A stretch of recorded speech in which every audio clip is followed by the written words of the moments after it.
الحمد لله الذي أعد للمؤمنين والمؤمنات جنات تجري من تحتها الأنهار. أشهد أن لا إله إلا الله وحده لا شريك له الملك العزيز الغفار القهار، وأشهد أن محمدا عبده ورسوله المصطفى المختار. اللهم صل وسلم وبارك على سيدنا وحبيبنا ومولانا محمد نور الأنوار، وعلى آل الأبرار وأصحاب الأخيار، ومن تبعهم بإحسان إلى يوم القرار. أما بعد فيا عباد الله، أوصيكم ونفسي بتقوى الله فقد فاز المتقون. ولقد قال الله تعالى في القرآن الكريم: أعوذ بالله السميع العليم من الشيطان الرجيم، بسم الله الرحمن الرحيم. يا أيها الذين آمنوا اتقوا الله حق تقاته ولا تموتن إلا وأنتم مسلمون. Ma'asyiral muslimin al-hadirin rahimakumullah. Segala puji dan syukur hanya untuk Allah Azza wa Jalla yang senantiasa melimpahkan rahmat, nikmat dan karunia yang tiada terhingga untuk kita semua. Dengan limpahan rahmat dan karunia Allah, alhamdulillah kita bisa kembali menunaikan ibadah Jumat pada hari ini. Mudah-mudahan ibadah kita diterima oleh Allah Subhanahu wa taala. Salawat beriring salam buat junjungan kita Rasulullah Muhammad sallallahu alaihi wasallam yang telah meninggalkan untuk kita Al-Qur'an dan As-Sunnah sebagai pedoman kehidupan. Kewajiban kita adalah berikhtiar, berusaha terus-menerus mempelajari Al-Quran dan As-Sunnah itu untuk kita amalkan, kita dakwahkan dan kita perjuangkan dengan sungguh-sungguh li'a'la'i kalimatillah, untuk menegakkan kalimat Allah di muka bumi. Selanjutnya khatib berwasiat untuk diri khatib sendiri dan untuk kita semua yang hadir di majlis yang mulia ini untuk bertakwa kepada Allah, senantiasa meningkatkan ketakwaan kepada Allah, memastikan bahawa bekal terbaik kehidupan kita adalah takwa kepada Allah. Allah berfirman, "Wa tazawwadu fa inna khairaz zadi taqwa." Tambahlah terus bekal hidupmu dan sungguh sebaik-baik bekal itu adalah ketakwaan kepada Allah Subhanahu wa taala. Ma'asyiral muslimin al-hadirin rahimakumullah. Suatu ketika Rasulullah sallallahu alaihi wasallam mengutus Mu'adz bin Jabal ke Yaman. Lalu kemudian beliau melakukan semacam fit and proper test. Beliau bertanya kepada Mu'adz bin Jabal, "Kaifa taqdi idza 'urida 'alaika qada?" Bagaimana engkau akan memutuskan apabila dihadapkan kepadamu suatu persoalan? Faqal, maka berkatalah Mu'adz, "Aqdi bi kitabillah." Saya akan putuskan berdasarkan kitab Allah, Al-Quran. Qal, lalu berkata lagi Rasulullah sallallahu alaihi wasallam, "Fa in lam tajid fi kitabillah." Lalu bagaimana kalau tidak engkau temukan dalilnya, dasarnya di dalam kitab Allah, di dalam Al-Quran? Fa bi sunnati Rasulullah sallallahu alaihi wasallam. Lalu Mu'adz menjawab, maka akan saya putuskan berdasarkan sunnah Rasulullah sallallahu alaihi wasallam. Lalu kemudian Rasul bertanya lagi, fa illam tajid fi sunnati Rasulillah sallallahu alaihi wasallam wala fi kitabih. Lalu bagaimana pula bila tidak engkau temukan jawabannya dalam sunnah Rasul, juga tidak ada jawabannya dalam kitab Allah? Maka terlontarlah sebuah kalimat yang sangat masyhur dari lisan Mu'adz bin Jabal, "Ajtahidu ra'yi wala alu." Maka saya akan berijtihad, saya akan mengerahkan kemampuan terbaik saya terhadap pemahaman terhadap Al-Quran dan As-Sunnah untuk mengambil hukum, mengeluarkan hukum. Saya akan berijtihad, wala alu, dan saya sama sekali tidak akan melampaui batas. Fadaraba Rasulullah sallallahu alaihi wasallam sadrah. Maka Rasul kemudian memukul dada Mu'adz sebagai tanda beliau sangat senang dan bahagia. Lalu beliau berkata, "Alhamdulillahilladzi waffaqa Rasulullah lima yarda Rasulullah." Segala puji bagi Allah yang telah membimbing utusan Rasulullah sehingga kemudian dia bisa memutuskan sesuatu sesuai dengan apa yang diinginkan oleh Rasulullah sallallahu alaihi wasallam. Hadis ini diriwayatkan oleh Imam Abu Dawud. Ma'asyiral muslimin al-hadirin rahimakumullah. Inilah salah satu dalil yang dijadikan oleh ulama sebagai rujukan untuk merumuskan sebuah kaidah. sebagaimana misalnya ditulis oleh Syekh Muhammad Abdullah Khatib dalam kitab Nazarat fi Risalah At-Ta'alim. Kaidah itu berbunyi, Al-Quranul Karim was sunnatul mutahharatu marja'u kulli muslim fi ta'arrufi ahkamil Islam. Al-Quran dan sunnah adalah rujukan bagi setiap muslim dalam memahami dan memutuskan segala hal terkait dengan hukum Islam. Wa yufhamul Qur'anu tibqan liqawa'idil lughatil arabiyyati bila takallufin wala ta'assuf. Dan Al-Quran itu dipahami sesuai dengan kaidah bahasa Arab, dengan tidak boleh memaksa-maksakan diri mencari makna tanpa dalil, tanpa dasar, tanpa sumber, wala ta'assuf, tetapi juga tidak boleh serampangan. Wa yurja'u fi fahmi sunnatil mutahharati ila rijal hadith istiqat. Dan dirujuklah hadis Rasulullah SAW sebagai dasar dan sumber hukum dengan memastikan bahwa hadis itu berasal dari rijalil hadith istiqat, dari para rijalul hadith, jalur sanad para sahabat, tabi'in dan tabi'at tabi'in yang adalah termasuk dalam kategori istiqat. Ma'asyar muslimil hadirin rahmatullah, ini sebuah kaidah yang sesungguhnya sangat penting dan sangat mendasar untuk diketahui dan dipahami oleh setiap muslim, agar kita tahu bahwa segala hal dalam kehidupan ini ternyata harus diputuskan berdasarkan Al-Quran dan As-Sunnah. Tidak ada ruang dalam kehidupan seorang muslim untuk memutuskan sesuatu semata-mata hanya dengan olah akal dan olah fikirannya saja, tanpa merujuk kepada Al-Quran dan Al-Hadis. Tentang hal ini kita bisa temukan begitu banyak peringatan Allah di dalam Al-Quran. Dalam surah An-Nisa ayat 59 Allah telah tegaskan, ya ayyuhalladzina amanu athi'u Allah wa athi'ur rasul wa ulil amri minkum fa in tanaza'tum fi syai'in faruddu ila Allah wa rasulih in kuntum tu'minuna billahi wal yawmil akhir. Wahai orang-orang beriman, taatlah kepada Allah, taatlah kepada Rasul dan pemimpin di antara kamu. Dan apabila kamu berselisih tentang suatu urusan, maka kembalikanlah kepada Allah dan Rasul bila kamu memang betul-betul beriman kepada Allah dan hari akhir. Dalam surah Al-Hasyr ayat 7 Allah berfirman, Allah ingatkan lagi, wa ma atakumur rasul fakhudhuhu wa ma nahakum anhu fantahu.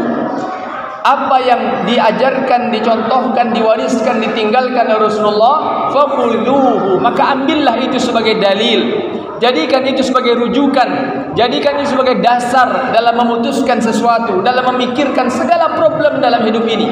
Wa ma atakumur rasulu fakhudhuhu wa ma nahakum anhu fantahu. Dan apa yang dilarang oleh Rasul, maka tinggalkan. Dalam surah An-Nahl ayat 89 Allah tegaskan pula, wa nazzalna 'alaikal kitaba tibyanan likulli syai'. Telah kami turunkan kitab Al-Quran, wahyu yang tibyanan likulli syai', menjelaskan segala sesuatu. Maka menjadi sangat memprihatinkan, ma'asyur muslimil hadirin rahmatullah, bila hari ini ada orang-orang yang dengan serampangan menafsirkan Al-Quran sesuai kehendak fikirannya, bahkan memperturutkan hawa nafsunya. Menjadi sangat memprihatinkan ketika tidak berhenti muncul kelompok demi kelompok, tokoh demi tokoh yang memperturutkan hawa nafsunya, menyesatkan umat karena kebodohan kita. Maka ketika tadi dijelaskan bahwa wa yufhamul Qur'anu tibqan liqawa'idil lughatil arabiyyati bila takallufin wala ta'assuf. Al-Quran itu ternyata harus dipahami. Kaidah dasar pertamanya adalah tibqan liqawa'idil lughatil arabiyyah, harus berdasarkan kaidah-kaidah bahasa Arab. Karena Allah memang tegaskan, wa nazzalna 'alaikal Qur'an wa nazzalna 'alaika Qur'anan Arabiyyan wa nazzalnahu Qur'anan Arabiyyan. Dalam surah Yusuf ayat 2 Allah tegaskan, Quran itu kami turunkan dalam bahasa Arab. Dalam lafaz yang lain, dalam ayat yang lain, bilisanin arabiyyin mubin. Quran itu diturunkan dengan bahasa Arab yang jelas. Maka bila ada orang yang tidak pernah belajar bahasa Arab, tidak pernah belajar di pondok, tidak pernah bersungguh-sungguh mempelajari qawaid saraf, qawaid nahwu, balaghah, badi', ma'ani dan lain sebagainya, kemudian hanya berbekal terjemah Quran misalnya, mencoba-coba menafsirkan Al-Quran, maka orang-orang model seperti ini sangat mungkin akan terjerumus pada penyimpangan yang bisa menyebabkan kesesatan yang sangat memalukan dan menyedihkan. Pada saat yang sama diingatkan oleh para ulama bahwa ketika kita merujuk pada hadis, maka ditekankan sebuah kaidah, wa yurja'u fi fahmi sunnatil mutahharati ila rijal hadits thiqat. Begitu pula ketika kita merujuk pada hadis, maka harus dipastikan bahwa hadis itu datang dari sumber rijalul hadis yang terpercaya. Dari sinilah kemudian para ulama melumuskan kaidah mustalahul hadis. Dari sinilah kemudian kita memang harus terus belajar tentang bagaimana para ulama merumuskan ulumul hadis, kaidah-kaidah dalam ulumul hadis. Itulah kenapa Allah perintahkan kepada kita untuk senantiasa berinteraksi dengan para ulama di dalam mempelajari agama Allah yang agung dan mulia ini. Berkali-kali Allah ingatkan dalam Al-Quran, fas'alu ahlal dzikri in kuntum la ta'lamun. Bertanyalah kepada para ulama, bertanyalah kepada ahlul Quran, bertanyalah kepada ahlul ilmi apabila kamu tidak mengetahui. Ma'asyal muslimin hadirin rahimakumullah. Ketika umat memahami kaidah ini, bahwa Al-Quranul Karim dan sunnah Rasulullah SAW merupakan rujukan tertinggi dalam kehidupan, maka kita kemudian akan mengerahkan energi, fikiran, perasaan, waktu dan apapun yang kita miliki untuk memastikan bahwa kehidupan kita diatur sepenuhnya dengan petunjuk Allah dan Rasul. Dan inilah yang akan menjadi jaminan, menjadi jalan bagi terjaminnya keselamatan hidup kita di dunia dan di akhirat. Ketika setiap hari kita selalu memohon kepada Allah, Rabbana atina fid dunya hasanah wa fil akhirati hasanah wa qina adzabannar. Ya Allah, anugerahkan kepada kami keselamatan, kebahagiaan, kedamaian hidup di dunia. Anugerahkan kepada kami keselamatan, kebahagiaan hidup di akhirat. Wa qina adzabannar. Dan selamatkan kami dari azab yang pedih. Maka jalan menuju keselamatan itu adalah mengikuti apa yang Allah dan Rasul tunjukkan dan ajarkan kepada kita. Maka harus dipastikan bahwa anak-anak dan generasi kita pun sudah diperkenalkan tentang kaidah ini sedini mungkin, agar mereka tahu bahwa the highest level of reference in every Muslim's life adalah Al-Quran dan Sunnah. Rujukan tertinggi kehidupan setiap Muslim dalam segala urusan kehidupan adalah Al-Quran dan As-Sunnah.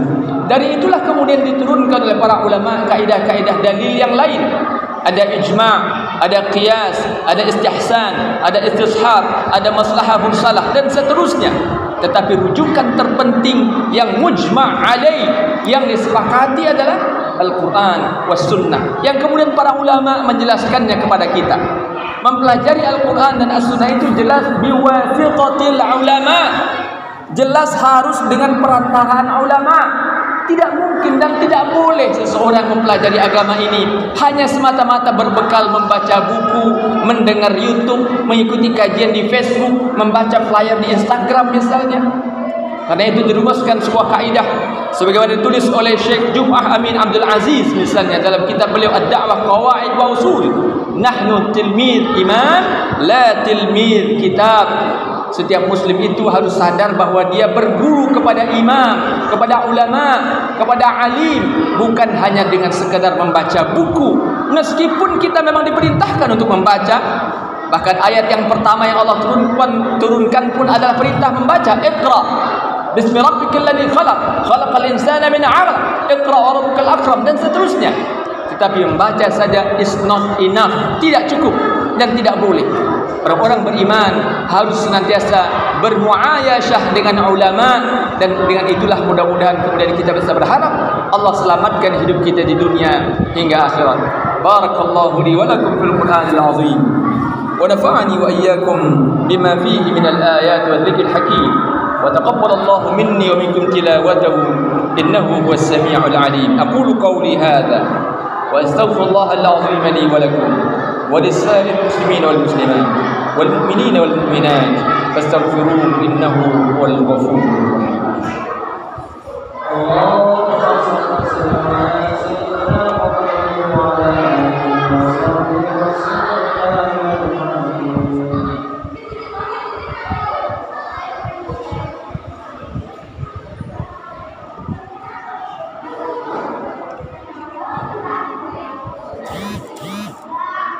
الحمد لله الذي أمرنا بالاتحاد والاعتصام بحبل الله المتين. أشهد أن لا إله إلا الله وحده لا شريك له إياه نعبد وإياه نستعين وأشهد أن محمدا عبده ورسوله المبعوث رحمة للعالمين. اللهم صل وسلم وبارك على سيدنا وحبيبنا ومولانا محمد وعلى آله وصحبه أجمعين. أما بعد فيا عباد الله أوصيكم ونفسي بتقوى الله فقد فاز المتقون. ولقد قال الله تعالى في القرآن الكريم: أعوذ بالله السميع العليم من الشيطان الرجيم. بسم الله الرحمن الرحيم. والعصر إن الإنسان لفي خسر إلا الذين آمنوا وعملوا الصالحات وتواصوا بالحق وتواصوا بالصبر. Di khutbah kedua kali ini izinkan khatib mengulangkan kembali hadis Rasul tentang adab salat Jumat. Rasul bersabda, "Idza qulta li sahibika yaumal jumu'ati ansit wal imamu yakhthub faqad laghauta." Apabila engkau berkata kepada saudaramu yang duduk di dekatmu, ansit, diamlah wahai saudara, karena ternyata saudara atau teman kita itu tadi berbicara. Wal imamu yakhtub, ketika khatib sedang menyampaikan khutbah, faqad laghauta, maka sungguh telah sia-sia Jumatmu. Inilah dalil tentang terlarangnya berbicara ketika khatib sedang menyampaikan khutbah.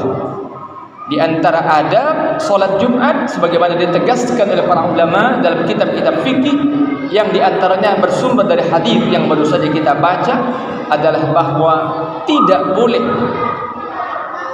seorang jamaah berbicara ketika khatib sedang menyampaikan khutbah, karena itu bisa menyebabkan kesia-siaan Jumat kita. Karena itu, ma'asyiral muslimin hadirin rahimakumullah, mari kita ingatkan kembali adab ini kepada saudara-saudara kita, kepada anak-anak kita, kepada cucu-cucu kita, kepada sahabat kita. Karena boleh jadi masih banyak di antara kita yang belum mengetahui sesuatu yang sebenarnya menjadi bahagian penting dari cara kita memaksimalkan kualitas ibadah kita di hari Jumat yang mulia ini. Innallaha malaikatahu yusholluna 'alan nabi. Ya ayyuhalladzina amanu shallu 'alaihi wa sallimu taslima.